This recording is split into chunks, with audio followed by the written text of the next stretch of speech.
இன்றைய புனிதர் அறிவோம். ஜனவரி 4. புனித எலிசபெத் ஆன்பேலி சேற்றன்.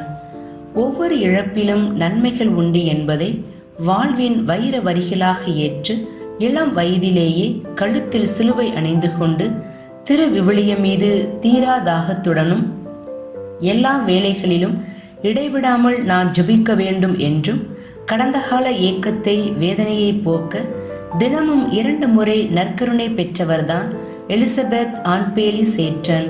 கத்தோலிக்கர் அல்லாத கிறிஸ்தவ பெற்றோரான ரிச்சர்ட் பேலி மற்றும் கேத்ரின் சார்ல்டன் ஆகியோருக்கு பிறந்த 3 பெண் குழந்தைகளுள் ஒருவர்தான் எலிசபெத் ஆன்பேலி சேற்றன்.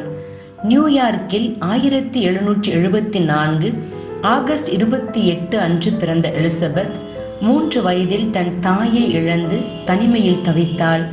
தந்தை மறுமணம் செய்து கொண்டார். சித்தி சொந்த பிள்ளையை போன்று கவனித்துக் கொண்டார். சித்தியின் மீதும் அவரது பிள்ளைகளின் மீதும் அளவு கடந்த பாசமும் நேசமும் கொண்டிருந்தார். எலிசபெத்தின் தந்தை தன்னம்பிக்கையும் அறநெறியும் சிறந்த அறிவும் ஊற்றெடுக்கும் நல் கல்வியை எலிசபெத்திற்கு வழங்கினார். வரலாறு மற்றும் மதம் சார்ந்த புத்தகங்களை வாசித்து அனைத்தையும் தனது குறிப்பேட்டில் எழுதி வைக்கும் பழக்கம் கொண்டிருந்தார். ஏழைகளின் மீது பாசம் வைத்திருந்த இவர் தமது உடன்பிறவா சகோதரி ரெபேக்காவிடம் மனம் திறந்து பேசியதின் பயனாக எனது ஆன்மாவின் நண்பரை கண்டுகொண்டேன் என்றார். இருவரும் இணைந்து நிறைய சமூக சேவைகள் செய்தார்கள். எலிசபெத் 1794 ஜனவரி 25 வில்லியம் மாகி சேற்றன் என்பவரை திருமணம் செய்து கொண்டார். இல்லறத்தின் கனியமுதாக 5 பிள்ளைகளை பெற்றெடுத்தார்கள். திடீரென அவர்களின் வியாபாரம் நஷ்டத்தில் போனது. குழம்பிய நிலையில் இருந்த வில்லியம் எங்காவது சென்று இளைப்பாறினால் நல்லது என்று நினைத்து தமது மனைவி மற்றும் மூத்த மகனுடன் தமது தொழில் நண்பரான பிளீச்சியின் வீட்டை அடைந்தார். அந்தோ பரிதாபம்! அங்கே 1803 டிசம்பர் 27 வில்லியம் மரணமடைந்தார். ஒவ்வொரு இழப்பிலும் நன்மைகள் உண்டு என்ற மனநிலையை வளர்த்து கொண்ட எலிசபெத் தனிமையின் துயர நாள்களில் கத்தோலிக்கரான பிளீச்சியுடன் ஆலயங்களுக்கு செல்ல ஆரம்பித்தார். கத்தோலிக்க திரு அவையில் திருமுழுக்கு பெற ஆண்டவரிடம் தொடர்ந்து மன்றாடினார். தெளிவான முடிவுடன் 1805 மார்ச் 14 அன்று திருமுழுக்கு பெற்று விரைவிலேயே முதல் நற்கருணை பெற்றதுடன் கடந்த கால ஏக்கத்தை போக்கும்படி தினமும் 2 முறை நற்கருணை பெற்றார். எலிசபெத் கத்தோலிக்க திரு அவையை தேர்ந்தெடுத்ததால் உறவினர்களும் நண்பர்களும் குடும்பத்திலிருந்து புறக்கணித்தார்கள். மிகப்பெரிய சோதனைகளையும் துன்பங்களையும் சந்தித்தார். வேதனை சூழலுக்கு மத்தியிலும் பால்டிமோரில் பெண்களுக்கான பள்ளி ஒன்றை ஆரம்பிக்க வாய்ப்பு கிட்டியது.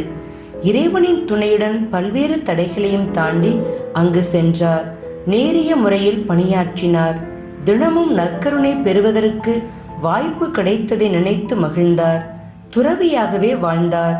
எலிசபெத்தின் சேவையை பார்த்த இவரின் சகோதரி செசிலியாவும் திருமுழுக்கு பெற்று கத்தோலிக்க திரு அவையில் சேர்ந்தார். எலிசபெத், செசிலியா, ஹரியட் மூவரும் இணைந்து மேரிலாந்து மாநிலத்தில் உள்ள எமிஸ்பர்க் பகுதியில் 1809 கத்தோலிக்க மாணவர்களுக்காக இலவச பள்ளிக்கூடம் ஒன்றை தொடங்கினார்கள். கல்வி பணிக்காக கூப்பர் என்ற செல்வந்தர் கொடுத்த உதவித்தொகை மிகவும் உதவியாக இருந்தது. இது அமெரிக்காவில் தோன்றிய முதல் இலவச கத்தோலிக்க பள்ளியாகும். அந்த ஆண்டிலேயே ஏழை மாணவர்களை கவனித்துக் கொள்வதற்காக புதிய சபையையும் எமிட்ஸ்பார்க்கில் தொடங்கினார்கள். இதுதான் அருள் சகோதரிகளுக்காக ஐக்கிய நாடுகளில் தோன்றிய முதல் துறவற சபையாகும்.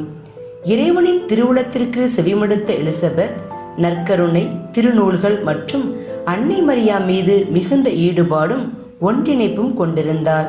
திருப்பாடல்களை மிகவும் நேசித்ததுடன் 23ஆம் திருப்பாடலின் காதலியாகவும் கடைசி வரை வாழ்ந்தார். புனிதர்களான லூயிஸ் தே மேரிலாக் மற்றும் வின்சென்ட் தே பவுல் ஆகியோரின் ஆன்மீகத்தை தமது பணிவாழ்வின் ஆதார சக்தியாக்கினார். ஏழை எளியவர்களின் உயிர் மூச்சானார். தன் வாழ்வின் எல்லா சூழ்நிலைகளிலும் எல்லா வேலைகளிலும் இடைவிடாமல் ஜெபிக்க வேண்டும் என்று கூறிய எலிசபெத் 1821 ஜனவரி 4 இறந்தார். திருத்தந்தை 23ஆம் யோவான் 1963 மார்ச் 17 அன்று அருளாளராக அறிவித்தார். திருத்தந்தை 6ஆம் பவுல் 1975 செப்டம்பர் 14 அன்று எலிசபெத் ஆன்பேலி சேற்றனை புனித நிலைக்கு உயர்த்தினார். புனிதரிடமிருந்து கற்போம். கல்வி பணி அறப்பணி அதற்கே உன்னை அர்ப்பணி என்னும் சொற்றொடர் நம்மில் கருவாகி உயிராகும் போது உண்மை கிறிஸ்தவர்களாக நாம் உயிர்த்தெழுகிறோம்.